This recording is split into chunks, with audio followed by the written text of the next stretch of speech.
السلام عليكم ورحمة الله. بسم الله الرحمن الرحيم. إن الحمد لله نحمده ونستعينه ونستغفره ونتوكل عليه ونعوذ بالله من شرور أنفسنا ومن سيئات أعمالنا. من يهد الله فلا مضل له ومن يضلل فلا هادي له. وأشهد أن لا إله إلا الله وحده لا شريك له، وأشهد أن محمدا عبده ورسوله. اللهم صل على محمد وعلى آل محمد كما صليت على إبراهيم وعلى آل إبراهيم إنك حميد مجيد. اللهم بارك على محمد وعلى آل محمد كما باركت على إبراهيم وعلى آل إبراهيم إنك حميد مجيد. اللهم ربنا ظلمنا أنفسنا وإن لم تغفر لنا وترحمنا لنكونن من الخاسرين. ربنا لا تؤاخذنا إن نسينا وأخطأنا.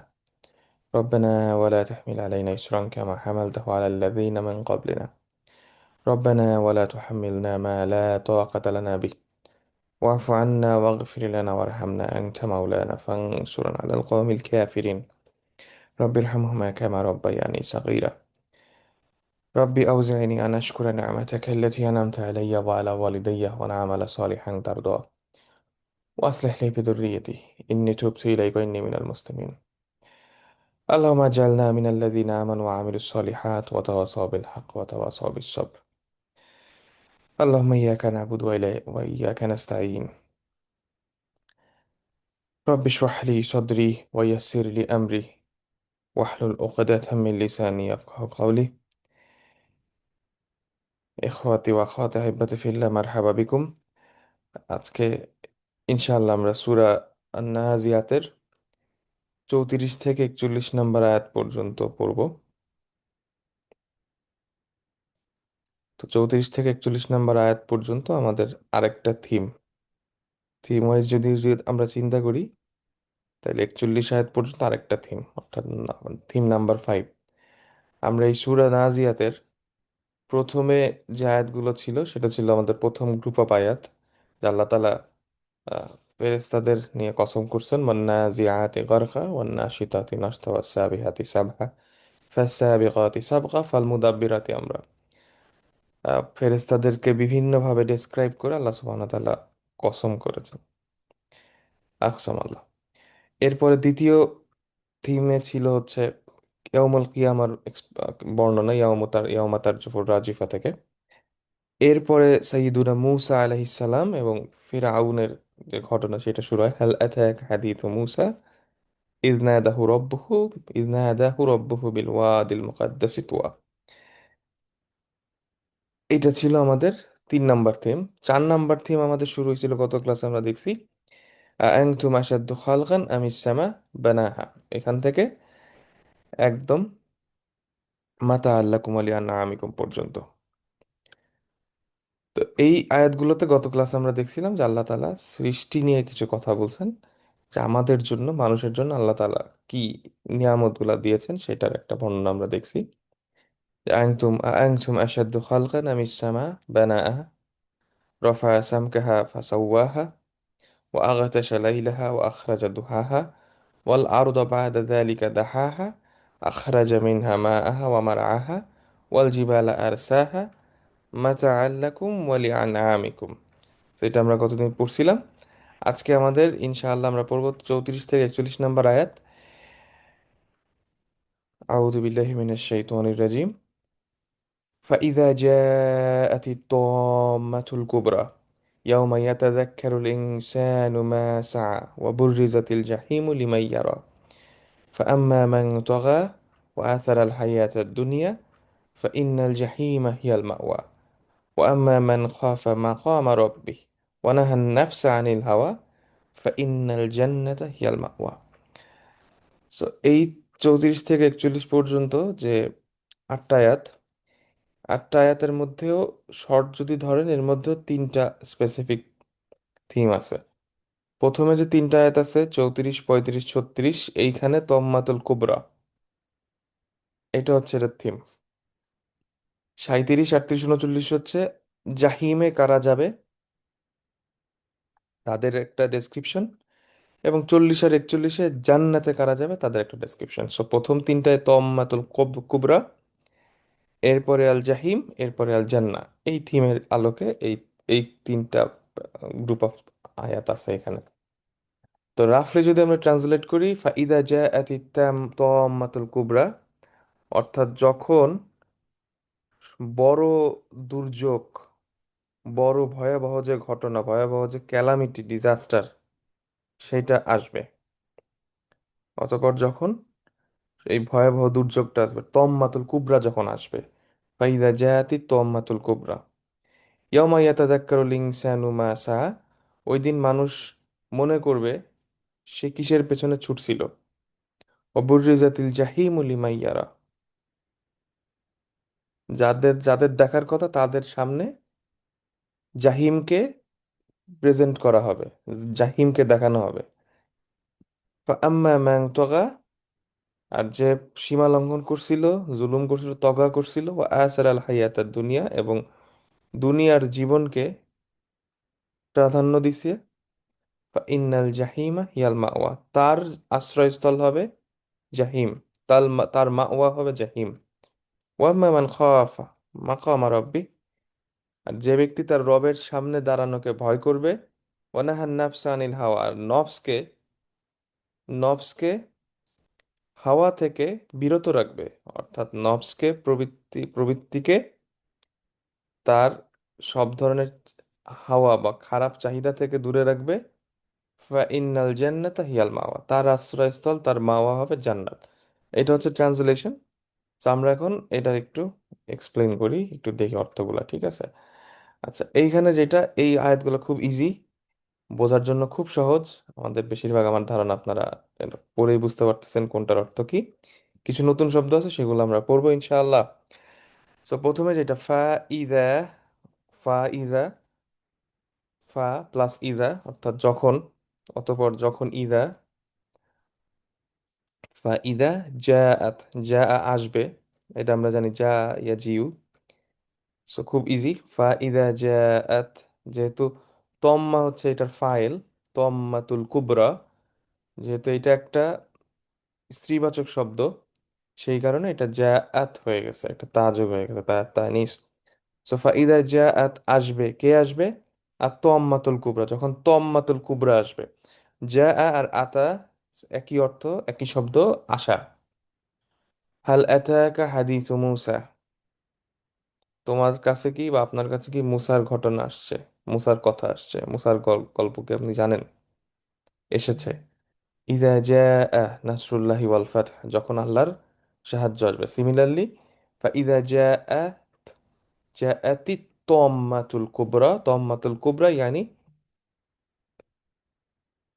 বড় দুর্যোগ। এখন তম্মাতুল কুবরা যে শব্দটা আছে, আমরা এটার অর্থটা একটু, কুবরা শব্দের অর্থ আমরা সবাই বুঝতেছি কাবীর, কাবীরের স্ত্রীবাচক হচ্ছে কুবরা। যেহেতু তম্মা একটা স্ত্রীবাচক শব্দ, এই কারণে এই ফেলটাও স্ত্রীবাচক হয়েছে, এই সিফাতটাও স্ত্রীবাচক হয়ে গেছে, ঠিক আছে?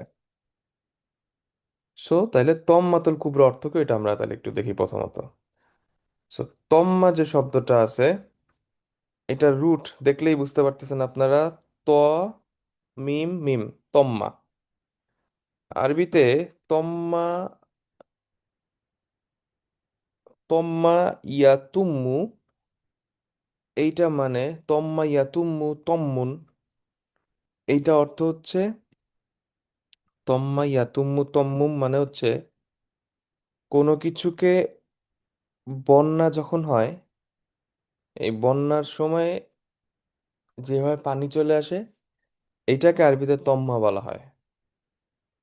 তম্মা ইয়াতুম্মু, যেমন ধরেন আরব দেশে অনেক সময় বালি ঝড় হয় না, বালিতে করে বালি এসে সব রাস্তাঘাট কাভার করে ফেলে, তখন ওইটাকে বলা যায় যে তম তম্মাত তির রিমাল, অর্থাৎ বালি, তম্মাতির রিমালু আর তরিক, বালি রাস্তাকে পুরা কাভার করে ফেলছে। হুম। So, তম্মাতুল মা উ আল মান্তিকা, এই জায়গাটা পানি দিয়ে পুরা ভরে গেছে। সো বন্যার পানি যেরকম ঢলের মতো নেমে আসে, সবকিছু ভাসায় নিয়ে যায়, এটা হচ্ছে তম্মা ইয়াতুম্ম, কোনো কিছুকে কাভার করে ফেলা, কোনো কিছুকে প্লাবিত করা, এক্সাক্ট বাংলা শব্দ। আর তম্মাতুল কুবরা যখন বলা হচ্ছে, বড় তম্মা, কাবিরের স্ত্রীবাচক হচ্ছে কুবরা, সগীরের হচ্ছে সুগরা। সো তম্মাতুল কুবরা, বড় প্লাবন মানে হচ্ছে সুনামি টাইপ। সুনামি যখন হয়, জলোচ্ছ্বাস যখন হয়, সাথে ভূমিকম্প হয়, একদম সব যেভাবে ভাসায় নিয়ে চলে যায়, এইরকম একটা সেন্স তম্মাতুল কুবরা। লিটারেল মিনিং তম্মাতুল কুবরা মানে সুনামি টাইপের যে দুর্যোগগুলো হয়, যেখানে পানি আইসে একদম শেষ করে ফেলে, সাইক্লোন যখন হয়, জলোচ্ছ্বাস হয়, যে পানি আসে, পানিতে সব কিছু ভাসায় নিয়ে চলে যায়, ইয়া হয়, ধ্বংসযজ্ঞ চালায়, এইটা হচ্ছে তম্মাতুল কুবরা। এইখানে তম্মাতুল কুবরা হচ্ছে, এটা দ্বারা বোঝানো হচ্ছে হিয়ান নাফখাতু সানিয়া, অর্থাৎ দ্বিতীয় যে ব্লো দেয়া হবে, দ্বিতীয় যে ফু দেয়া হবে, ইয়াতে ট্রাম্পেটে, অর্থাৎ সিংগায় যে দ্বিতীয় ফুটা দেয়া হবে, নাফখাতুর সুরে, নফিখা ফি সুর। সো হিয়ান নাফখাতু সানিয়া, ইসরাফিল আলাইহিসসালাম যে সিংহায় যে ফু দিবেন, সেইটা হচ্ছে নাফখাতু সানিয়া, দ্বিতীয়। সেটাই হচ্ছে তম্মাতুল কুবরা। এবং এটার সময় কি হবে, এই ফুটার সময় সকল কবর থেকে সকল মানুষের পুনরুত্থান হবে, বাস হবে। ঠিক আছে, তো এটা হচ্ছে তম্মাতুল কুবরা। তাহলে বুঝতেই পারতেছেন যে ধ্বংসযজ্ঞটা কোন লেভেলের হবে। So, দুইটা ফুর কথা আমরা শুনছিলাম। প্রথমটা ছিল হচ্ছে, প্রথম ফুর সাথে কি হয়েছিল, ইয়াউমা তারজুফুর রাজিফা, প্রথম ফু যখন দেয়া হবে তখন ইয়াউমা তারজুফুর রাজিফা। এবং দ্বিতীয়টা তাতপাউহার রাদিফা, প্রথম ফু যখন দেওয়া হবে তখন সবাই সবাই ভয়ে আতঙ্কে কাঁপতে থাকবে। আর সেকেন্ড ওয়ানের সময়, দ্বিতীয় ফু দেওয়ার সময় সবাই কবর থেকে পুনরুত্থান হবে। সো এটা হচ্ছে তম্মাতুল কুবরা। তাহলে তম্মা ইয়াতুম্মু, তম্মা ইয়াতুম্মু মানে হচ্ছে, তম্মা ইয়াতুম্মু মানে কোনো কিছুকে প্লাবিত করে ফেলা।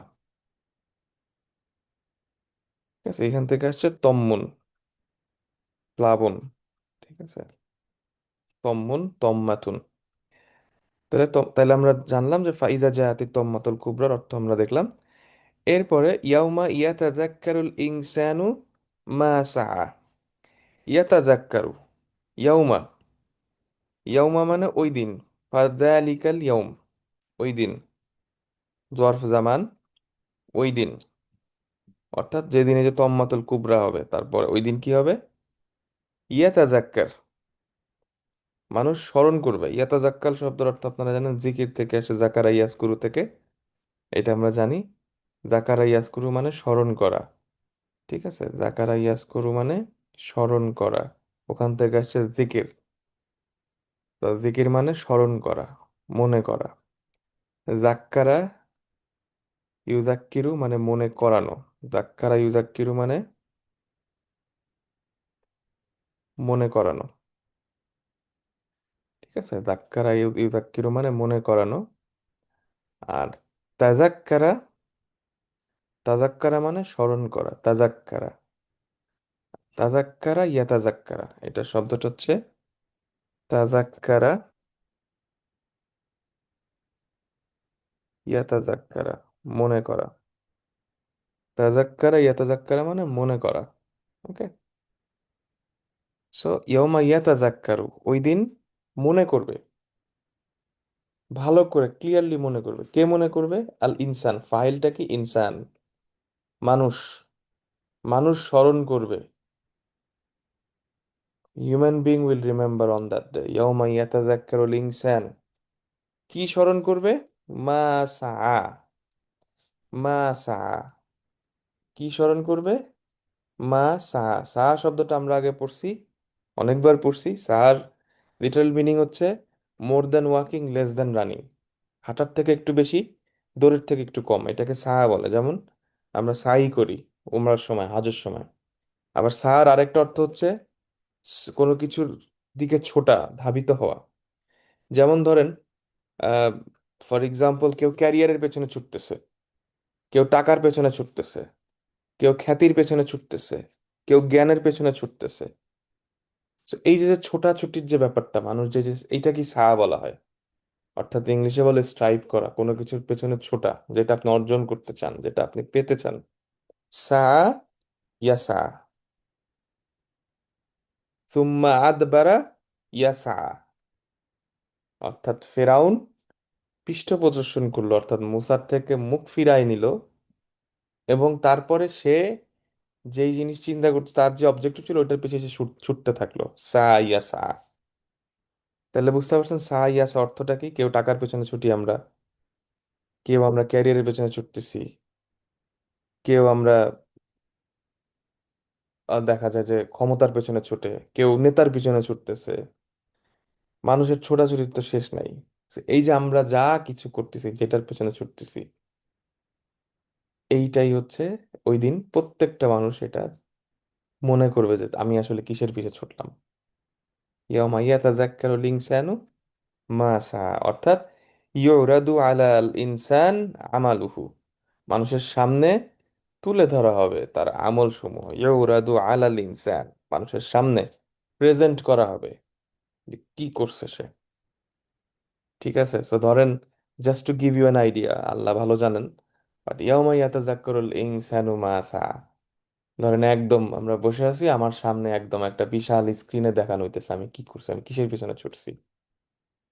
ইয়াউমা ইয়াতাযাক্কারুল ইনসানু মা সা। জাস্ট আয়াতটা একটু আপনারা আহ, যখন নিজেরা নামাজ পড়বেন এই আয়াতটা একটু সুন্দর করে ফলো করবেন, মানে এই আয়াতগুলো আমরা পড়ি যে ইয়াউমা ইয়াতাযাক্কারুল ইনসানু মা সা। তাহাজ্জুদ যখন পড়বেন ইনশাআল্লাহ, তখন এই আয়াত, এই সূরা যখন পড়বেন, সূরা নাবা, সূরা নাজিয়াত, তখন এই আয়াতগুলো যখন আসবে, একটি আয়াতগুলা বারবার রিপিট করবেন নামাজের মধ্যে। ফাইদা জাআতিত তাম্মাতুল কুবরা ইয়াউমা ইয়াতাযাক্কারুল ইনসানু মা সা। এবং যখন পড়বেন আহ, নামাজের সময়, তাহাজ্জুদে বা অন্য যে কোনো, তাহাজ্জুদ হচ্ছে বেস্ট, অন্য সময় নফল নামাজ পড়তে পারেন, তখন এই আয়াতগুলার প্রত্যেকটা অক্ষরকে আপনি অনুধাবন করবেন, ফিল করবেন। যেমন ইয়াউমা ইয়াতাযাক্কারুল ইনসানু মা সা, এখানে ইয়াউম এই শব্দটাকে আপনি অনুধাবন করবেন। ইয়াউম, ইয়া ওয়াও মিম, ইয়াতাযাক্কারু, এই শব্দটার প্রত্যেকটা অক্ষরকে আপনারা তখন অনুধাবন করার চেষ্টা করবেন, অনুভব করার চেষ্টা করবেন যে আপনি কি, আমি কি বলতেছি। আল ইনসানু মাসা, স্পষ্টভাবে প্রত্যেকটা হরফকে, প্রত্যেকটা কালিমাকে, শব্দকে ফিল করার চেষ্টা করবেন, বোঝার চেষ্টা করবেন, এবং প্রয়োজনে বারবার রিপিট করবেন আয়াতগুলা নামাজের মধ্যে। এবং কোরআন পড়ার, কোরআন অনুধাবন করার, কোরআনের হিদায়াত পাওয়ার সবচেয়ে বড় উপায় হচ্ছে নামাজের মধ্যে কোরআন তিলাওয়াত করা। এবং এই যে মোটামুটি একটু বড় সাইজের যে সূরাগুলো আছে, যেমন সূরা নাবা, সূরা নাজিয়াত, আমরা যখন নিজেরা আলাদাভাবে নামাজ পড়বো, নফল নামাজ বা বাসায় নামাজ পড়বো বা তাহাজ্জুদ পড়বো, তখন আমরা এই সূরাগুলা পড়ার চেষ্টা করবো, একটু বড় সূরা, নামাজের লেন্থ, সময়ও বাড়বে। ঠিক আছে, সো ইয়াউমা ইয়াতাযাক্কারুল ইনসানু মা সা। এরপরে ওয়াবুররিজাতিল জাহিমু লিমান ইয়ারা। তাইলে এইখানে সকল মানুষকে, প্রত্যেকটা মানুষ কি করছি আমি, আপনি আমি, যে প্রত্যেকে কি করছি সব আমাদেরকে মনে করানো হবে, আমি মনে করবো সবকিছু। এরপরে ওয়াবুররিজাতিল জাহিম, জাহিমকে, আল জাহিম, জাহিম মানে আমরা জানি জাহিম হচ্ছে জাহান্নাম, জাহান্নামের একটা নাম হচ্ছে জাহিম। আগুন, আগুনের উপর আগুন, নার আলা নার, এটাকে জাহিম বলা হয়। এবং যেই আগুন খুব, মানে কি বলে, রেইজিং ফায়ার, এটাকে আরবিতে জাহিম বলা হয়। ঠিক আছে। হুম। তো যেমন ইংলিশে বলে আনলিশিং হেল, এই আনলিশিং হেলটাকে আরবিতে বলা হয় জাহিম। ঠিক আছে। তাহলে জাহিম অবুরিজাতিল জাহিমু, তাহলে বোঝা যাচ্ছে জাহিম হচ্ছে এখানে আমাদের সাবজেক্ট, অর্থাৎ ফিল, ফাইল, আল জাহিম। এখন জাহিমকে কি করা হবে? জাহিমকে বুররিজাত করা হবে। বুররিজাত শব্দটা আমরা জানি, এই শব্দটা আমরা আগে পড়ছি। এইটা আমরা সূরা কাহাফে পড়ছি। সো এটা আসছে মূলত বারাজা ইয়াবরুজু শব্দ থেকে, এটা মানে প্রমিনেন্ট হয়ে যাওয়া। বারাজা ইয়াবরুজু, আবরাজ, এটা মানে হচ্ছে বায়ারিজুন, এটা মানে হচ্ছে কোনো কিছু প্রমিনেন্ট হওয়া, কোনো কিছু খুব ইজিলি চোখে পড়া। হ্যাঁ, যেমন ধরেন আপনি যখন মক্কায় যান, তখন দূর থেকেই একটা জিনিস চোখে পড়ে, সেটা হচ্ছে ক্লক টাওয়ার। তার মানে ওই টাওয়ারটা বায়ারিজুন, স্পষ্ট দেখা যাচ্ছে। এই যে অনেক কিছুর মধ্যে যখন একটা জিনিস খুব সুন্দর চোখের সামনে দেখা যায়, কোনো কিছু যখন প্রমিনেন্টলি স্পষ্টভাবে চোখের সামনে চলে আসে, এটাকে বলা হচ্ছে বারাজা ইয়াবরুজু। ঠিক আছে, বারাজা ইয়াবরুজু। So সেইখান থেকে যদি আমরা এটাকে বাররাজা বানাই দিই, বাররাজা, বাররাজা ইউবাররিজু, বাররাজা ইউবাররিজু মানে কোনো কিছুকে এইরকম ভাবে তুলে ধরা, প্রমিনেন্ট করা, চোখের সামনে নিয়ে আসা, কোনো কিছুকে এক্সিলেন্ট বানায় ফেলা, আউটস্ট্যান্ডিং করে ফেলা। অথচ যেটা চোখের সামনে দাঁড়ায়, মানে সব কিছুর মধ্যে এটারই চোখে ধরবে। তো বাররাজার এইটাকে প্যাসিভ করা হয়েছে বুররিজা, বুররিজা, অর্থাৎ কোনো কিছুকে স্পষ্টভাবে তুলে ধরা হইছে, তুলে ধরা হইছে, ঠিক আছে, তুলে ধরা হবে বুররিজাত। তাহলে কাকে তুলে ধরা হবে? এইখান থেকে বুররিজাত যেহেতু স্ত্রীবাচক শব্দ, ও বুররিজাতিল জাহিম, অর্থাৎ জাহিমকে আপনার আমাদের জাহিমকে তুলে ধরা হবে, জাহিমকে প্রেজেন্ট করা হবে, জাহিমকে দেখানো হবে, জাহিম স্পষ্ট হবে, ভিজিবল হবে, জাহান্নামটা, আগুনটা ভিজিবল হবে চোখের সামনে। এখন দেখেন, এই জায়গায় আগের আয়াতে ছিল ইয়াউমা ইয়াতাযাক্কারুল ইনসান মা সা, প্রত্যেকটা মানুষ দেখবে, প্রত্যেকটা মানুষ জানবে যে সে কিসের পিছনে ছুটছে। কিন্তু জাহিমকে বুররিজাত করা হবে, জাহিমটা বারিজাতান হবে, স্পষ্ট চোখের সামনে আসবে, সবার জন্য কিন্তু না। লিমান ইয়ারা, যারা যারা, যাদেরকে দেখানো হবে, অর্থাৎ যারা জাহিমে যাবে তাদের সামনে জাহিমকে আনা হবে। তো সবাই কিন্তু জাহিম দেখবে না, জাহান্নামটা সবাই দেখবে না, জাহান্নামটা দেখবে কে? লি, ফর হুম, লি মান, তাদের জন্য, ইয়ারা, যারা দেখবে, অর্থাৎ যাদের জন্য জাহিমটা প্রস্তুত করা হয়েছে, তারা এই জাহিমটা দেখবে। ঠিক আছে, ওকে। লাতারাউন্নাল জাহিম, সূরা আত-তাকাসুরে আছে লাতারাউন্নাল জাহিম, তোমরা খুব শীঘ্রই অবশ্যই জাহিম দেখবে, একই কথা দেখ, বুরিজাতিল জাহিম লিমান ইয়ারা।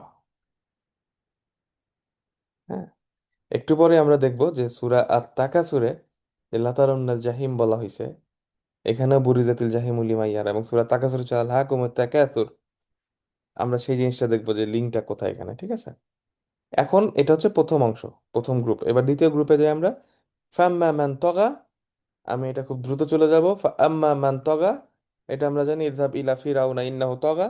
তগা ইয়াতগা মানে সীমা লঙ্ঘন করা, জাওয়াজাল হুদুদ, সীমা লঙ্ঘন করা। অতঃপর কি হবে? যে তাদের জন্য যারা সীমা লঙ্ঘন করবে, আম্মা মান তগা ও আসারাল হায়াতাদ দুনিয়া, এবং যারা আসারাল হায়াতাদ দুনিয়া ইয়ানি ফাদ্দালাল হায়াতাদ দুনিয়া আলাল আখিরা, এবং যারা দুনিয়ার উপরে আখিরাতকে প্রাধান্য দিবে। ফাদ্দালাল হায়াতাদ দুনিয়া আসারা। এখন আসারা যে শব্দটা আছে, এটা আসছে আসারা, এটা মূলত আসে আসারা, আসারা ইয়াসিরু শব্দ থেকে। আমরা বলি না যে আসর, অনেকে বলে জিনের আসর হইছে, তো এটা আসলে আসারা ইয়াসিরু শব্দ থেকে আসছে। তো এটার অর্থ হচ্ছে বাকিয়া শাইইন, কোনো কিছু অবশিষ্ট থাকা, এবং কোনো রেলিক্স বা অতীতকালের কোনো কিছুর যে চিহ্নগুলা থাকে, ধরেন পুরানো বাড়ি, বিল্ডিং, প্রত্নতত্ত্বের অনেক নিদর্শন থাকে, এটাকে কিন্তু আসার বলা হয় আরবিতে। অর্থাৎ যেটার প্রভাবটা এখনো আছে বা যেটার এখনো বাকি আছে, ইসার। তো সেইখান থেকে আসে আসারা। আসারা মানে হচ্ছে প্রাধান্য দেয়া, আসারা মানে প্রাধান্য দেয়া, আসারা ইউসিরু, বাল তুসিরুনাল হায়াতাদ দুনিয়া, বাল তুসিরুনাল হায়াতাদ দুনিয়া ওয়াল আখিরাতু খায়রু ওয়া আবকা, সূরাতুল আলাতে আছে। সো ওয়া আসার আল হায়াতাদ দুনিয়া মানে যারা দুনিয়ার লাইফকে প্রাধান্য দিবে, ফাদ্দালা করবে, প্রেফারেন্স দিবে, দুনিয়ার লাইফকে আখিরাতের উপরে প্রাধান্য দিবে। ওয়া আসার আল হায়াতাদ দুনিয়া। তো এইখানে আহ, হায়াতাদ দুনিয়া, দুনিয়া শব্দটার অর্থ দেখেন, আমরা সূরা মুলকের মধ্যে পড়ছিলাম, দুনিয়া হচ্ছে লিটারেল মিনিং হচ্ছে লো, নিচু। ছোট, অর্থাৎ সবচেয়ে নিচু যেটা, সবচেয়ে লো যেটা, সেটাকে আরবিতে দুনিয়া, আদনা দুনিয়া বলা হয়, ঠিক আছে? তার মানে নিচের জীবন, অর্থাৎ এই দুনিয়ার জীবন, এটা নিচু একটা জীবন, এটা লোয়ার লাইফ। তো আসার আল হায়াত আর দুনিয়া, যে ব্যক্তি দুনিয়ার হায়াতকে, দুনিয়ার জীবনকে প্রাধান্য দিবে, বা ইন্নাল জাহিমা হিয়াল মাওয়া, তার জন্য কি হবে? এই যে জাহিম, বুররিজাতিল জাহিম, সেই জাহিম হবে তার জন্য মাওয়া। মাওয়া শব্দটা আমরা আগেও পড়ছি, এটার রুট হচ্ছে আওয়া ইয়া উই। যেমন সূরা আল কাহাফে ছিল যে ইজ আওয়াল ফিতিয়াতু ইলাল কাহাফ, যখন ওই যুবকেরা আশ্রয় নিল কাহাফের মধ্যে, গুহার মধ্যে। আওয়া ইয়া উই, এটা আমরা আগে পড়ছি। সেখান থেকে আসছে একটা মাকান, মা ওয়া। মা ওয়া কিন্তু প্রপার নাউন না, এটা কিন্তু কোনো নাম না। মানে অনেকের নাম যেমন বলে, আমরা অনেক সময় মনে করি জান্নাতুল মা ওয়া, এই মা ওয়া হচ্ছে একটা জান্নাতের নাম না, মা ওয়া নাম না। মা ওয়া হচ্ছে একটা নর্মাল শব্দ, নর্মাল একটা ইসম, আশ্রয়স্থল, ঠিক আছে? তো জাহিম হবে তাদের জন্য মা ওয়া, তাদের তাদের ফিরে যাওয়ার জায়গা হবে মা ওয়া। মা ওয়া হবে আল জাহিম। তাহলে দেখেন এখানে জাহিমে যাওয়ার দুইটা বৈশিষ্ট্য দেওয়া হয়েছে। যারা জাহিমে যাবে তাদের সিম্পল দুইটা বৈশিষ্ট্যের কথা আল্লাহ তাআলা বলছেন। একটা হচ্ছে তগা, মান তগা ও আসার আল হায়াত দুনিয়া, যারা তগা করবে এবং দুনিয়ার জীবনকে প্রাধান্য দিবে, দুনিয়ার জীবনকে প্রাধান্য দিবে, শব্দটা দেখেন আসারা, ঠিক আছে? অর্থাৎ যাদের, আসারা শব্দটা আমরা ইসার থেকে আসে, আসারা ইয়েসিরু, তো কোনো কিছু বাকি থাকে, অর্থাৎ যাদের মনে হবে যে যেহেতু বাকি আসে কোনো কিছু থাকা, অবশিষ্ট থাকা। সো এখানে কেন ফাদ্দালা শব্দ ইউজ হয় না, ফাদ্দালা ইউজ না হয়ে আসারা ইউজ হয়েছে, কারণ হচ্ছে মানুষ মনে করবে, মানুষ মনে করে যারা জাহিমের জন্য নিজে যাওয়ার জন্য ডেস্টিন, যারা জাহিম, এই যে তগা এবং আসার আল হায়াত দুনিয়া, তারা মনে করে এই দুনিয়ায়, এবং এটা একটা মানুষের কমন টেন্ডেন্সি। যেমন ধরেন আমরা অনেক সময় বলি না যে ধরেন অনেক কিছু করি, আমরা মনে করি আচ্ছা এই দুনিয়া ঠিক আছে, এটাই আমার সবকিছু, এখানেই থেকে যাব। করি কি হবে এত, এই তুমি এখানে এগুলো এত ধর্ম দেখায় না তো, এখন ইয়াং বয়স, এখন তো এগুলা করবেই, ঠিক আছে? অনেক সময় বলে যে এত মোল্লাগিরি করো কেন? হ্যাঁ, so এই যে জিনিসগুলা মানুষ, দেখা যাবে ঠিক আছে শেষ বয়সে যায় নামাজ রোজা পড়বো, দুনিয়া ঠিক আছে এটা করে ফেলি, এই যে যে দুনিয়াকে প্রাধান্য দেয়া মানুষের, টাকা পয়সা বানাইতেছে, ক্যারিয়ারের পেছনে ছুটতেছে, ঠিক আছে, এবং মনে করে কি মানুষ এইটা থেকে যাবে। এই যে ইয়াটা, মানুষের ফিলিংসটা, এইটা হচ্ছে আসার আল হায়াত দুনিয়া, দুনিয়ার জীবনকে প্রাধান্য দেয়া। আমরা কিন্তু এরকম চিন্তা করি, দেখবেন অনেক সময়ই এরকম চিন্তা আমাদের মধ্যে আসে, আমরা করি এরকম, লোকজন সবাই করে এরকম। হয়তো নামাজের টাইম হয়ে যাচ্ছে, সেটাকে আমি প্রাধান্য না দিয়ে আমি দেখা যাচ্ছে আমার ক্যারিয়ারকে প্রাধান্য দিচ্ছি, আমার চাকরি, আমার ব্যবসা, অন্য সবকিছুকে আমরা প্রাধান্য দিচ্ছি, হালাল হারামের চিন্তা করতেছি না। আমি সুদের পেছনে ছুটতেছি, সুদ খাইতেছি, বাড়ি গাড়ি করতেছি। আসার আল হায়াতার দুনিয়া, এটাই হচ্ছে আসার আল হায়াতার দুনিয়া, যে আমি আমার এই জীবনটাকে প্রাধান্য দিচ্ছি আখিরাতের উপরে। কারণ কি? কারণ আমি মনে করতে চাচ্ছি এখানে আমি থাকবো আজীবন। ইয়াহসাবু আন্না মালাহু আখলাদা, ঠিক আছে? আল হাকুমুত তাকাসুর, মিলান এখন দেখবেন ওই সূরাগুলোর থিম আর এটার সাথে পুরোপুরি মিলা যায়। আল হাকুমুত তাকাসুর, প্রাচুর্য, আরো বেশি পাওয়া, আরো বেশি পাওয়া, যে কোনো কিছু আরো বেশি পাওয়ার জন্য আমি ডাইভার্ট হয়ে যাচ্ছি, হাত্তা জুরতুমুল মাকাবির, এবং তারপর লাতারাউন্নাল জাহিম সুম্মা লাতারাউন্নাহা আইনাল ইয়াকিন। আল হাকুমুত তাকাসুর, এখানেও দেখেন আসার আল হায়াতাদ দুনিয়া ইন্নাল জাহিমা হিয়াল মাওয়া। তো খুবই সিম্পল কথা, আল্লাহ খুব সিম্পল ভাবে বুঝাই দিছেন, এর থেকে এত সিম্পল ভাবে আর বোঝানো যায় না। আসার আল হায়াতাদ দুনিয়া আল হাকুমুত তাকাসুর, খুব সিম্পল। আমরা যা কিছু করি দুনিয়ায়, দুনিয়ার জীবনকে প্রাধান্য দিলেই জাহিমের দিকে আমি চলে যাব। এবং দেখেন এখানে একটা জিনিস বুঝতে হবে, দুনিয়ার জীবনকে প্রাধান্য দেওয়া আর দুনিয়ার জীবনকে ভুলে যাওয়া দুইটা কিন্তু সেম জিনিস না। অবশ্যই দুনিয়ার জীবন লাগবে, অবশ্যই ক্যারিয়ার লাগবে আমার, অবশ্যই আমার টাকা পয়সা লাগবে, কিন্তু সেটাকে আমি প্রাধান্য দিব না, কারণ আমাকে আখিরাতে যেতে হবে দুনিয়ার মধ্য দিয়েই। তো তার মানেটা কি, যখন আমার নামাজের টাইম হবে আমাকে সালাত আদায় করতে হবে, আমাকে আমাকে রাসূলুল্লাহ সাল্লাল্লাহু আলাইহি ওয়াসাল্লাম আলী যা শিখাই গেছেন সেটা পালন করতে হবে। আগে আখিরা, তারপরে হচ্ছে ওইটা আগে সেট করে দেন আমি দুনিয়ার দিকে ছুটবো। কিন্তু আমরা এই যে আসার আল হায়াতের দুনিয়া, তখন আমরা দুনিয়াটাকে প্রাধান্য দিয়ে ফেলি, দুনিয়াটাকে আমরা প্রিফার করি। দুইটা অপশন, আসারা প্রিফার করা, ফাদ্দলা, দুইটা অপশন আছে। ধরেন আপনাকে চা দেয়া হইলো, কফি দেয়া হইলো, আপনি কফি বেছে নিলেন, এটা হচ্ছে আসারা ইউসিরু। এবং যেহেতু ইসার থেকে শব্দটা আসছে, মানে এটার প্রভাবটা বাকি থাকা, এরকম একটা অর্থ। আর তগা অর্থ জুলুম, আমরা আগে দেখছি দুইটা, একটা হচ্ছে জুলুম করা, আর একটা হচ্ছে শিরক করা। দুইটা মিলায় তগা হয়ে যাচ্ছে। ফিরাউনের বৈশিষ্ট্য দেখেন, ইযহাব ইলা ফিরাউনা ইন্নাহু তগা। তো ফিরাউন যা যা করছে, ওই ক্যারেক্টারিস্টিক্স গুলাই হচ্ছে তগার ক্যারেক্টারিস্টিক্স। তো যে ব্যক্তি এই ফিরাউনের মতো এই কাজগুলা করবে, তগা করবে, আর আহসার আল হায়াতাদ দুনিয়া, এটা তাহলে এখন বুঝতেই পারতেছেন এটা অর্থটা কি দাঁড়াচ্ছে। আহসার আল হায়াতাদ দুনিয়া বা ইন্নাল জাহিমা হিয়াল মাওয়া। খুব সিম্পল। তো যখনই আমি এই দুনিয়ার জীবনকে প্রাধান্য দিব না, তাইলে আমার আর এই বৈশিষ্ট্য থাকবে না। দুইটা বৈশিষ্ট্য দেখেন, জাহান্নামীদের দুইটা বৈশিষ্ট্য, তগা আর আহসার আল হায়াতাদ দুনিয়া। So, খুব সিম্পল ভাবে, এর থেকে ইজিয়ার বোঝার কোনো সুযোগ নাই। এত সুন্দরভাবে আল্লাহ তাআলা বলছেন, আম্মা মান তগা ওয়া আসার আল হায়াতাদ দুনিয়া।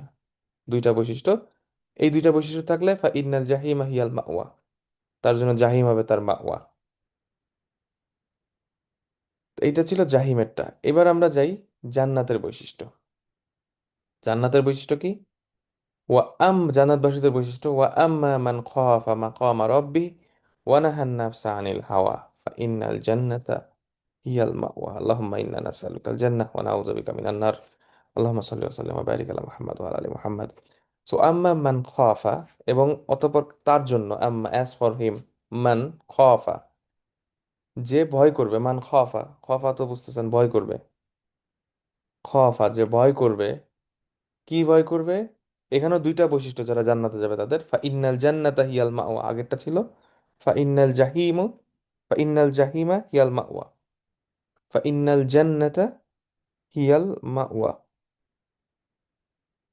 আগেরটা ছিল জাহিম, এটা হচ্ছে জান্নাত। তাহলে জাহিমের বৈশিষ্ট্য ছিল দুইটা, জাহিমে যারা যাবে, জান্নাতবাসীদেরও দুইটা বৈশিষ্ট্য এখানে, মান খাফা মাকামা রাব্বি একটা, আর ওয়ানাহান নাফসা আনিল হাওয়া। তাহলে খাফা মাকাম, মাকাম শব্দটা আমরা জানি দাঁড়ানোর জায়গা বা দাঁড়ানো, দাঁড়ানোর জায়গা বা দাঁড়ানোর সময়। মাকাম, মাকাম, কমা ইয়াকুমু, ওখান থেকে আসছে মাকাম। তাহলে মাকাম মানে দাঁড়ানোর জায়গা, আবার মাকাম মানে দাঁড়ানোর সময়। অর্থাৎ যে ব্যক্তি ভয় করবে দাঁড়ানোকে রবের সামনে, তার রবের সামনে, মাকামা রব্বিহি, যে তার রবের সামনে দাঁড়ানোকে ভয় করবে। আগের আয়াতে কি ছিল? ও আম্মা মান তগা। তাহলে আমরা যদি এখানে একটু কম্পেয়ার করি, দেখেন, ও আম্মা মান তগা প্রথমটা ছিল, ঠিক আছে, মান তগা। আর এইখানে কি আছে আমরা একটু কম্পেয়ার করি, ও আম্মা মান খফা মাকামা রব্বি। তারপরের আয়াতে কি ছিল, তারপরে আগেরটায় কি ছিল? ওয়া আসারাল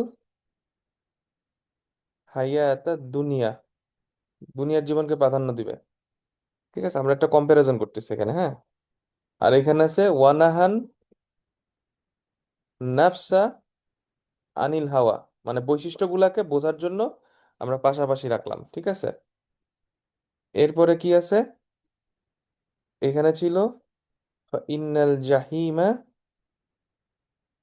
হিয়াল মাওয়া, আর এখানে হচ্ছে ইন্নাল জান্নাতা হিয়াল মাওয়া। তাহলে এখন আমরা যদি এভাবে মিলাই পড়ি, তাহলে আমাদের বুঝতে সুবিধা হবে। বৈশিষ্ট্যগুলোকে মিলান, তাহলে একটা আরেকটার অপোজিট। জান্নাতের অপোজিট জাহিম বা জাহান্নাম। তাহলে এখানে মান তগার অপোজিট হওয়ার কথা কি তাহলে? মান খাফা মাকামা রাব্বিহি। তাহলে দেখেন, যে ব্যক্তি আসলে আল্লাহর সামনে দাঁড়াতে ভয় করবে, সে কিন্তু তগা করবে না। কারণ সিম্পল চিন্তা করেন, ধরেন স্কুলে আমি জানি যে আমি যদি দুষ্টামি করি, তাহলে আমাকে টিচার বকা দিবে, বা আমি জানি, একটা ছোট বাচ্চা জানে যে যদি বেশি দুষ্টামি করে তার বাবা মা তাকে বকা দিতে পারে। তাহলে যে বাবা মার সামনে যে দাঁড়ানোর যে ভয়, এটার জন্য সে কিন্তু দুষ্টামিটা করবে না। ঠিক সিমিলারলি, আমি যদি মনে করি, আমি যদি ভয় পাই যে আল্লাহ তো আমারে ধরবে, তাহলে আমি আর তগাটা করব না। তাহলে তগা আর খফা মাকাম রাব্বি উল্টা একটা আরেকটার। এবং এইটাই আল্লাহর সামনে দাঁড়ানোটা। বেশিরভাগ সময় যেটা হয়, মানুষজন ওই আহ, যখন কোরআন নাজিল ওই সময় থেকে এখন পর্যন্ত মানুষ এই জিনিসটাকে ভুলে যায়। মান খফা মাকাম রাব্বি, মানুষ আল্লাহর সামনে দাঁড়ানোকে ভয় করে না। কারণ যদি ভয় করতো, তাহলে এত অন্যায় মানুষ করতে পারতো না। অনেকেই আল্লাহকে ভয় করে, জাস্ট মনে করে আচ্ছা ঠিক আছে আল্লাহ আছে, মানে আল্লাহকে বিশ্বাস করে আল্লাহ আছে এরকম। যেমন ধরেন ফর এক্সাম্পল, আমাদের আচ্ছা, আহ, ঠিক আছে নায়াগ্রা জলপ্রপাত আছে, সুন্দরবন আছে, কক্সবাজার আছে, 71 সালে আমাদের মহান মুক্তিযুদ্ধ হইছে, 24 একটা গণ অভ্যুত্থান হইছে, এই হইছে, তা আমার মধ্যে ইম্প্যাক্ট কি? এ আছে, হইছে, ঠিক আছে, সমস্যা কি? হচ্ছে। তো বেশিরভাগ মানুষ কিন্তু আল্লাহকে বিশ্বাস করে এরকম ভাবে, আল্লাহ আছে, ঠিক আছে আল্লাহ আছে থাকুক, আমার কি? আল্লাহরে বিশ্বাস করতেছে, কিন্তু এই বিশ্বাসটা হয়ে গেছে একটা একটা হিস্ট্রির মতো, একটা ইতিহাসের মতো, ঠিক আছে, কিন্তু আমার উপর কোনো এটার ইম্প্যাক্ট নাই। এই জন্য কিন্তু বারবার এই যে খফ মাকাম রাব্বি, কিয়ামতের দিনের কথা, বিচার দিবসের কথা, যে আমার তো ধরবে আল্লাহ তাআলা, এই ভয়টা নাই দেখি মানুষ কিন্তু সকল জুলুম করে, সকল অপরাধ করে। মানুষ এত যত অন্যায় করে দেখবেন এই জন্য করে যে আল্লাহর সামনে দাঁড়ানোকে ভয় পায় না। আল্লাহর সামনে দাঁড়ানোকে ভয় পাইলে সে কিন্তু আর ঘুষ নিত না, সে সে মানুষকে হত্যা করতে পারতো না, সে অপশাসন করতে পারতো না, সে চুরি করতে পারতো না, ডাকাতি করতে পারতো না, এটা মানুষের সাথে খারাপ ব্যবহার করতো না। তগা। ঠিক আছে, আর এটা হচ্ছে মান খাফা মাকামা রাব্বিহি। এবং এখানে একটা জিনিস দেখেন, মাকামা, আল্লাহর রব, তার রবের সামনে, মাকামা ইনদা রব্বি, রবের কাছে, মাকামা আমামা রব্বি, রবের সামনে, কিন্তু মাঝখানে কোনো জ্বর নাই। কেন নাই? এটা হচ্ছে প্রক্সিমিটি বোঝানোর জন্য এবং ভয়াবহতা বোঝানোর জন্য, যে একদম সরাসরি আল্লাহর সামনেই আপনি যাই দাঁড়াবো এবং আমাদেরকে ধরা হবে। সো আম্মা মান খাফা মাকামা রাব্বি। এরপরে কি আছে? ওয়ানাহান নাফসা আনিল হাওয়া। আর এখানে আছে আসার আল হায়াতাদ দুনিয়া, তার মানে আসার আল হায়াতাদ দুনিয়া, আসার আল হায়াতাদ দুনিয়া, তার মানে এই আসার আল হায়াতাদ দুনিয়ার উল্টা হচ্ছে নাহান নাফসা আনিল হাওয়া, এরকম একটা মিনিং আসবে। তাহলে আমরা দেখি অর্থটা কি দাঁড়ায়। ওয়া নাহান নাফসা, নাহা ইয়ানহা মানে হচ্ছে নিষেধ করা, মানা করা, ঠিক আছে, বাধা দেয়া। ওয়া নাহান নাফসা, নাহা মানে মানা করা, হ্যাঁ, কোনো কিছু বিরত থাকতে করে, নাহা, নাহা ইয়ানহা, নাহি মানে যে বিরত রাখে, বিরত থাকা। তাহলে নাহান নাফসা, যে বিরত রাখবে, কাকে বিরত রাখবে? আন নাফসকে, নিজের নফসকে। কি থেকে বিরত রাখবে? আনিল হাওয়া, হাওয়া থেকে। এখন এটা খুব ইন্টারেস্টিং একটা আয়াত, মাশাআল্লাহ, আলহামদুলিল্লাহ। So, এটা খুব ইন্টারেস্টিং একটা আয়াত, নাহান নাফসা আনিল হাওয়া। সো দেখেন, নফসকে প্রবৃত্তি থেকে বিরত থাকবে। কারণ হাওয়া শব্দটা একটু দেখি, হাওয়ার লিটারাল মিনিং কি? হাওয়া, হাওয়া মানে বাতাস, এটা তো আমরা জানি। হাওয়া মানে বাতাস। আচ্ছা, বাতাস যেভাবে ডানে বামে প্রবাহিত হয়, জাস্ট এই অর্থগুলো একটু চিন্তা করার, ফিল করার, মানে অনুভব করার, অনুধাবন করার চেষ্টা করেন। হাওয়া মানে বাতাস, ঠিক আছে, একই সুর থেকে আসছে। ঠিক আছে, আবার নাফস, নাফস মানে কি? নাফস মানে নর্মালি আমরা প্রবৃত্তি বলি, ইগো বলি, ঠিক আছে, নিজের সত্তা বলি। বাট নাফস আর একটা শব্দ আছে, নাফাসা। নাফাসা ইয়ানফুসু মানে হচ্ছে শ্বাস নেয়া, বাতাস নেয়া। ঠিক আছে, জাস্ট আমি এখানে আপনাদের মানে লিঙ্গুইস্টিক ইয়াটা দেখাই। নাফাসা ইয়ানফুসু মানে শ্বাস নেয়া, ঠিক আছে। হুম। তো নাফাস, এখন দেখেন, নাফসের মধ্যেও বাতাস আছে। নাফাসা, বাতাস নিচ্ছি নাক দিয়ে, নিঃশ্বাস নিচ্ছি। আবার হাওয়া মানেও বাতাস, মানে ওয়ার্ডের রুট গুলা খেয়াল করেন, তো কত ইন্টারেস্টিং। একই একই রকম অর্থ, ঠিক আছে। আচ্ছা, এইখানে অর্থটা কি? নাফস মানে কি আর হাওয়া মানে কি? আচ্ছা, নাফস মানে নর্মালি বলা হচ্ছে প্রবৃত্তি। আমি একটু পরে নাফসটা আর একটু এক্সপ্লেন করবো ইনশাআল্লাহ।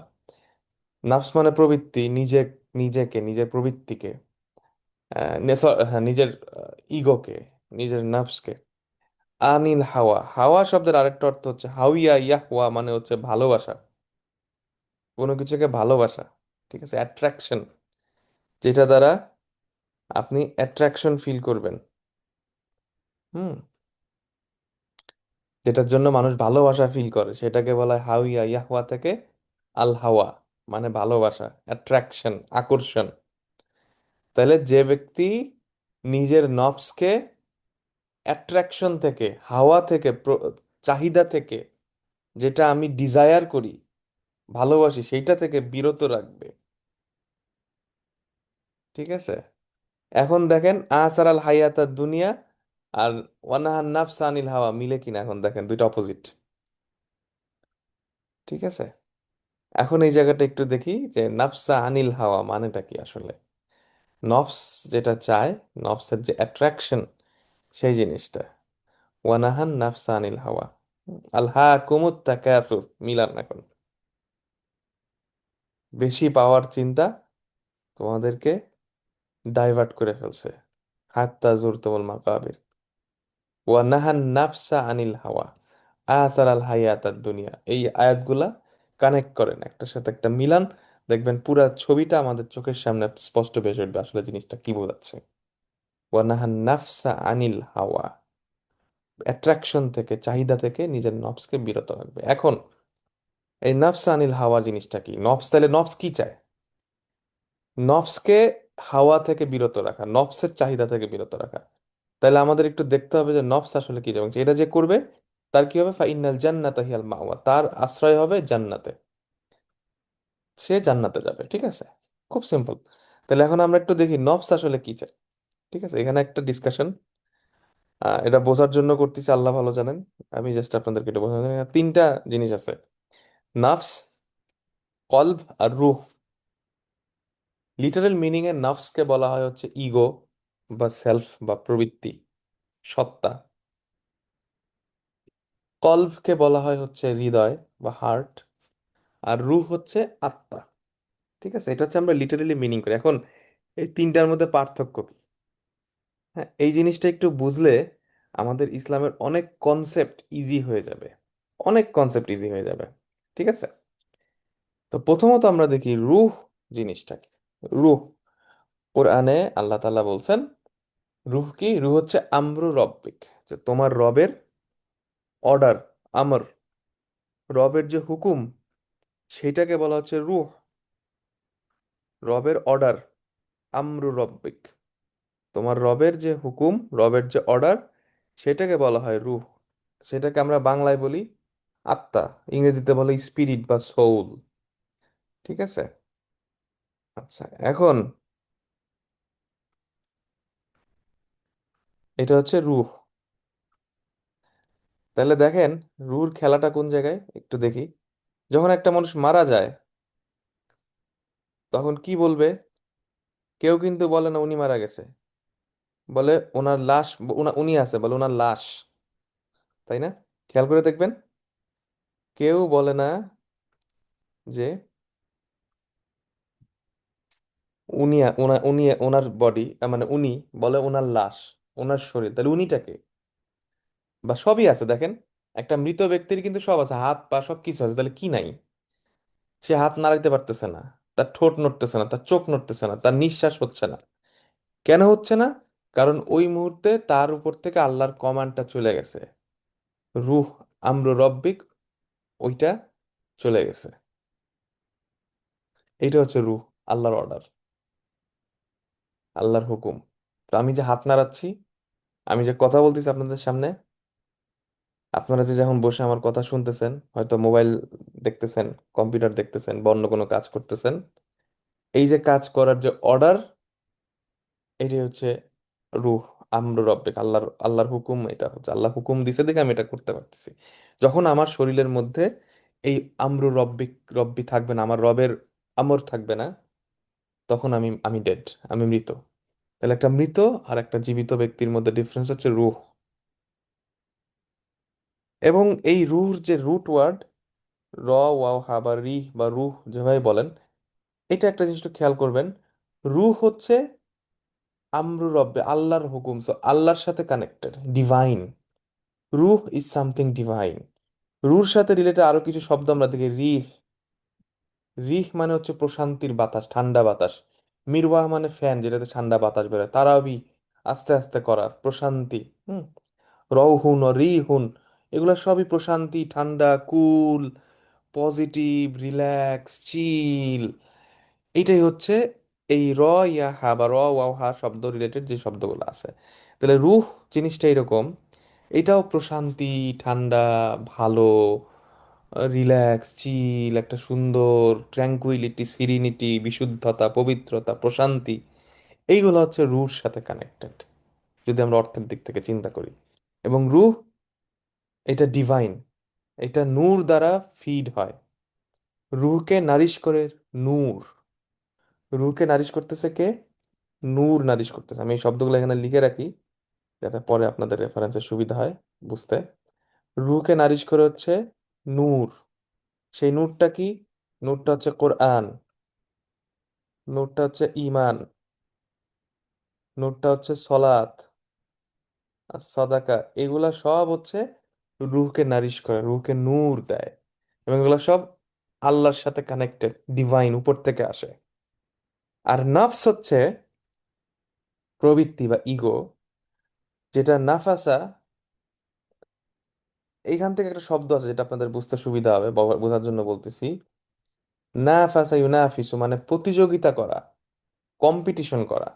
তো এটার সাথে যদি মিলান, তাহলে দেখেন প্রতিযোগিতা কম্পিটিশনের মধ্যে কি থাকে? এক্সাইটমেন্ট থাকে, উত্তেজনা থাকে, একটা প্রাইজ থাকে। একটা প্রাইজ পাওয়ার জন্য মানুষ অগ্রসর হয়, একটা একটা লোভ থাকে, লালসা থাকে, একটা কোনো কিছু অর্জনের ব্যাপার থাকে, এক্সাইটমেন্ট থাকে। তাহলে দেখেন ঠিক রুর উল্টা। রুর ক্ষেত্রে প্রশান্তি, বিশুদ্ধতা, সৌন্দর্য, চিল, ঠান্ডা হয়ে যাবেন, কাম কুল, একদম প্রশান্তি, বরফ, শীতল, সুন্দর। আর নাফসের ক্ষেত্রে উত্তেজনা, নাফসের ক্ষেত্রে আরো বেশি চাওয়া, কম্পিটিশন করা, আরো বেশি পাওয়া। এই যে লালসাগুলা, যেটাকে ওই যে ইয়ার ভাষায় যে হায়ার নিড বলা, হায়ার আর কি নিড, আরো গাড়ি, বাড়ি, শাড়ি, ডিগ্রি, পোস্ট, পজিশন, আরো আরো আরো, এই যে উত্তেজনা, এক্সাইটমেন্ট, জীবনের যে আপনার ছোটা জীবনের পেছনে, এইগুলাই দেখেন সকল উত্তেজনা, সকল এইগুলা পাওয়া, এই জিনিসগুলা নাফসের সাথে। এখন রু ছিল নূর। নূর হচ্ছে রুকে ফিট করে, নাফসকে ফিট করে হচ্ছে হাওয়া বা শাহাওয়াত। নাফসকে ফিট করে শাহাওয়াত। নূর আসে আসমান থেকে, আল্লাহর কাছ থেকে নূর আসে, সেই নূর হচ্ছে আর কোরআন। নূরুন আলা নূর। আয়াতুন নূর এখন মিলান, দেখবেন আপনি পুরা পিকচারটা আপনার সামনে ভিজিবল হবে। তাহলে নূর হচ্ছে কোরআন, সলাৎ, সদাকা, এই সব আমাদেরকে নূরের দিকে ধাবিত করে। এবং এই নূর দিয়েই মানুষ, ইমানদাররা চলবে কিয়ামতের দিনে, যখন সব অন্ধকার হয়ে যাবে। সূরা কাহাফ পড়লে একটা নূর থাকবে এক শুক্রবার থেকে আরেক শুক্রবার পর্যন্ত। সেই নূর আপনাকে অন্ধকারের মধ্যে মুভ করাবে। এই নূরগুলো হচ্ছে রুহকে ফিট করবে। এখন রুহকে কখন ফিট করবে? তখন নূরুন আলা নূর, তখন আর রুহটাকে, তখন কিন্তু আপনার রুহ আপনার আরো পজিটিভ কাজকর্ম করবে, ভালো ভালো যত কিছু, তখন রুহ কিন্তু ওই দিকে ওইটা হচ্ছে রুহর কাজ। রুহ ওইটার সাথে কানেক্টেড। আর নাফস হচ্ছে শাহাওয়াত, হাওয়া, লালসা, প্রবৃত্তি, আরো চাওয়া, আরো পাওয়া। তাহলে নাফসকে ফিট করে হচ্ছে হাওয়া, শাহাওয়াত, প্রবৃত্তি, আরো আরো বেশি পাওয়া, আরো বেশি অনেক কিছু। আর রুহকে ফিট করে নূর, ঠিক আছে, হাওয়া বা শাহাওয়াত, ঠিক আছে। এখন এই দুইটার মাঝখানে, রুহ আর নাফসের মাঝখানে থাকে হচ্ছে কলব। কলা বা ইয়াকলিবু মানে হচ্ছে টার্ন করা, মুভ করা নর্মালি। ধরেন একটা ঘড়ির কাঁটা, যে ধরেন একটা সুইং করে, যে ধরেন ওই যে আপনি একটা কিছু দড়ির সাথে ঝুলাইতেছেন, ওই যে পেন্ডুলাম, এটা হচ্ছে কলা বা ইয়াকলিবু, ঘুরে যাওয়া, টার্ন করা। কলবের রুট ওয়ার্ড কলা বা ইয়াকলিবু মানে টার্ন করা, সুইং করা। সেই জন্য দেখবেন রাসূলুল্লাহ সাল্লাল্লাহু আলাইহি ওয়াসাল্লাম দোয়া করতেন, ইয়া মুকাল্লিবাল কুলুব সাব্বিত কলবি আলা দিনিক, ও দ্য টার্নার অফ হার্টস। হে হৃদয় সমূহের প্রত্যাবর্তনকারী, আমার হার্টকে সাব্বিত কলবি আলা দিনিক। তো তার মানে হৃদয় হচ্ছে মুভ করে, সুইং করে, একবার ডানে একবার বামে। এখন এই কল্ব যেটা আছে, কল্ব কখনো কখনো রুর দিকে মুভ করে, কখনো কখনো নাফসের দিকে মুভ করে। এই জন্য রাসূলুল্লাহ সাল্লাল্লাহু আলাইহি সাল্লাম বলেছেন যে মানুষের শরীরের মধ্যে একটা অংশ আছে যেটা নষ্ট হইলে সব শেষ, সেটা হচ্ছে কলব। সো কলবকে বিশুদ্ধ রাখতে পারলে ইটস ফাইন। সো কলব যখন বিশুদ্ধ থাকে তখন কলব রুর সাথে কানেক্টেড থাকে। আর কলব যখন খারাপ থাকে, অসুস্থ থাকে, কলবুন মারিদ, অসুস্থ হৃদয়, সেই কল তখন সেটা নাফসের সাথে কানেক্টেড থাকে। এখন এই কলব একবার ডানে যায় একবার বামে যায়, এটাই হচ্ছে কলবের কাজ। কলা বা ইয়াকলিবু মানে এটা মুভ করবে। এখন এই কলবকে কন্ট্রোল করাই হচ্ছে আমাদের আসল খেলাটা। কলব কি আমার রুর সাথে যাবে না নাফসের সাথে যাবে, এটা হচ্ছে আমাদেরকে খেয়াল রাখতে হবে। যেমন দেখেন, যখন আমরা টাকার পিছে ছুটবো বেশি, যখন আসারাল হায়াতের দুনিয়া করব আমরা, যখন আমরা টাকার পিছে ছুটবো বেশি, ক্যারিয়ারের পিছনে ছুটবো, প্রবৃত্তির পেছনে ছুটবো, খারাপ কাজের পেছনে ছুটবো, এইসবের পেছনে ছুটবো, তখন কি হবে? আমি দুনিয়ার জীবনকে আমি প্রাধান্য দিব। তখন আমার কল্পটা নফস দ্বারা নফসের দিকে ঝুঁকে যাবে। কল্প যখন নফসের দিকে ঝুঁকবে তখন কি হবে? আমার নফস শক্তিশালী হবে। এবং নফস হচ্ছে কি, নফস হচ্ছে আম্মারা, নফস হচ্ছেই এই সব খারাপ এক্সাইটমেন্ট নেগেটিভ জিনিসপত্রের দিকে নফস ধাবিত করবে। এটাই নিয়ম, এই নফসের কাজই এটা, প্রবৃত্তি এটাই করবে। তো আমার কল্প তখন নফস দ্বারা যদি ইনফ্লুয়েন্সড হয়, তখন আমার কল্পটা অসুস্থ হয়ে যাবে, কলবুন মারিদ হয়ে যাবে। ঠিক আছে? আর যখন আমি কোরআন পড়বো, ভালো সাহাবতের মধ্যে থাকবো, ভালো মানুষের সাথে থাকবো, কোরআনের হালাকায় যাব, যখন আমি নামাজ পড়বো, সদাকা করব, তখন আমার রুহটার সাথে কল্প কানেক্টেড হবে। তখন আমি ডিভাইন যে ফিলিং, আল্লাহর সাথে যে কানেকশন, সেটা ফিল করব। এবং এই রুহুর ফিটটা আসে হচ্ছে উপর থেকে, আসমান থেকে। আর নাফস আসে হচ্ছে জমিন থেকে, নিচ থেকে। বেশিরভাগ ক্ষেত্রে শয়তান হচ্ছে এই নাফসকে, প্রবৃত্তিকে ইয়া করে। এবং এই জন্য দেখেন, কলবুন সালিম অর্জন করতে বলা হয়েছে। কলবুন সালিম, বিশুদ্ধ হৃদয়। নাফসুল মুতমাইন্না, ইয়া আইয়াতুহান নাফসুল মুতমাইন্না ইরজিই ইলা রাব্বিকা রাদিয়াতাম মারদিয়া ফাদখুলি ফি ইবাদি ওয়াদখুলি জান্নাতি। অসাধারণ তিনটা আয়াত। সো নাফস হচ্ছে নাফসুল আম্মারা, নাফসুল লাওয়ামা আর নাফসুল মুতমাইন্না। So এইখানে নাফস তাহলে দেখেন যত এক্সাইটমেন্ট, উত্তেজনা, এই সব কিছুর সাথে নাফস কানেক্টেড। আর রুহ হচ্ছে প্রশান্তি, বিশুদ্ধতা। সো কল্ব মাঝখানে এভাবে মুভটা করে। তো এই জন্য আমাদেরকে কল্বকে ঠিক করতে হবে। কল্বকে ঠিক করার জন্য আবার কি লাগবে দেখেন, সামুন ও বাসারুন, আমি কি দেখতেছি আর আমি কি শুনতেছি। শয়তানের স্ট্র্যাটেজি দেখবেন, শয়তান আমাদেরকে সারাদিন স্ক্রিনের মধ্যে বিজি রাখে। তার মানে আমার চোখটাকে, আমার বাসারকে শয়তান কিন্তু ব্যস্ত রাখতেছে।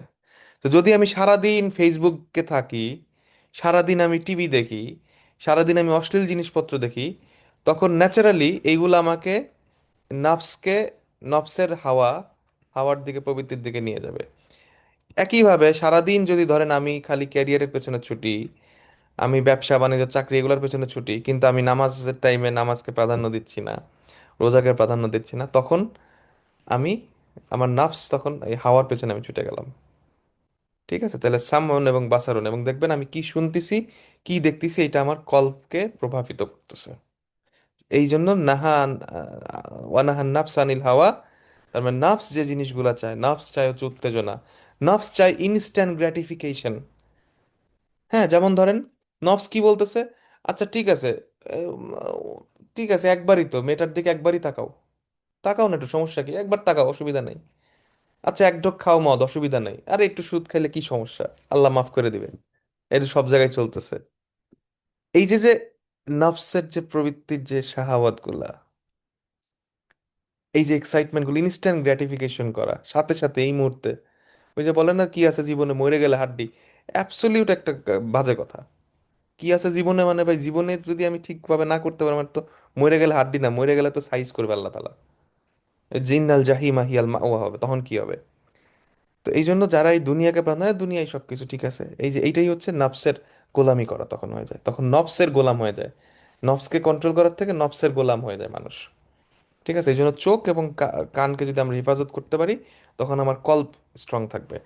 কল্পকে সুস্থ করার, কলবুন সালিম করা এবং কল্পকে রুহর সাথে কানেক্ট করার, আহ, রুহানি ফিলিংসটা পাওয়ার জন্য আমাদের রেগুলারলি কোরআন পড়তে হবে, কোরআন বুঝতে হবে, ইমান বাড়াইতে হবে, ভালো মানুষদের সাথে থাকতে হবে, সলাৎ পড়তে হবে, সদাকা দিতে হবে। আপনি এক মুহূর্তে 1 লাখ টাকা দান করে দেন, আপনার কল্প শক্তিশালী হবে, একদম গ্যারান্টিড। আপনি বেহিসাবে দান করতে থাকেন, আপনি দেখবেন আপনার হৃদয় শক্তিশালী হয়ে গেছে। রূহ তখন, তখন দেখবেন নূরুন আলা নূর, এটা আপনি তখন ফিল করতে পারবেন। তখন দেখবেন আপনার ভালো কাজ করতে আপনি ইজি ইজি হচ্ছে। তখন এই শাহাওয়াত থেকে আপনি দূরে থাকবেন। এই জন্যই কিন্তু বারবার বলা হয় যে ভালো সঙ্গে থাকা, ভালো আলোচনায় থাকা, বা সবসময় ইমানদারদের সঙ্গে থাকা, কারণ তখন আপনার কল্পটা এদিকে টার্ন করাটা ইজি। এবং এই জন্য একটা ইয়া বলি, সেই জন্য দেখবেন যারা ব্যবসা করে তাদের জন্য ইসলাম পালন করাটা সহজ হয়ে যায় অনেক ক্ষেত্রেই। কারণ তখন তিনিই তার বস। নামাজের টাইমে সে ডিসাইড করবে সে কখন দোকান বন্ধ করবে, কখন দোকান করবে। কিন্তু অনেক সময় দেখা যায় যখন আমরা চাকরি করি বা অন্যের প্রতিষ্ঠানে কাজ করি, তখন ওই প্রতিষ্ঠানের যিনি প্রধান বা প্রতিষ্ঠানের যিনি বস, তার হুকুমে অনেক কিছু চলে। তো সেই ক্ষেত্রে দেখা যায় অনেক ক্ষেত্রেই নামাজ পড়া বা অন্যান্য ক্ষেত্রে অনেক সমস্যা হয়ে যায়। এই জন্য লিডারশিপ পজিশনে যারা আছেন তাদের আসলে ইমানদার হওয়া, তাদের মুসল্লি হওয়া, তাদের আল্লাহওয়ালা হওয়াটা বেশি জরুরি। কারণ ম্যাস পিপল বেশিরভাগই আসলে ইসলামকে চায়, কিন্তু লিডারশিপ পজিশনে যারা আছে তারা যদি ফ্যাসিলিটেট না করে, তখন এই জিনিসগুলা অর্জন করাটা অনেক কষ্টকর হয়ে যায়। সো তাহলে রূহ, কলব এবং নফস, আমি চেষ্টা করলাম আপনাদের সামনে এটার একটা কম্প্যারিজন মোটামুটি তুলে ধরতে। এবং এটার সাথে যদি সূরা নূরের ওই আয়াতটা মিলান, আল্লাহু নূরুস সামাওয়াতি ওয়াল আরদ, তাহলে দেখবেন পুরো পিকচারটা আরো সুন্দর চলে আসবে চোখের সামনে। তাহলে আমরা যেটা দেখলাম যে ওয়ানাহান নাফসা আনিল হাওয়া, তাহলে অর্থটা আমরা বুঝতে পারলাম যে নাফসকে তার প্রবৃত্তির ইয়া থেকে, যেমন ধরেন ফর এক্সাম্পল, আমি হয়তো এখন আমার আমার এখন ইচ্ছা হইতেছে, ঠিক আছে আমি এই রেস্টুরেন্ট হইছে, ওইখানে যা এখন খাই, বন্ধু বান্ধব নিয়ে খাইলাম ধরেন, হয়তো ইনস্ট্যান্ট এক বসায় আমি 5,000 টাকা 10,000 টাকা বিল দিলাম।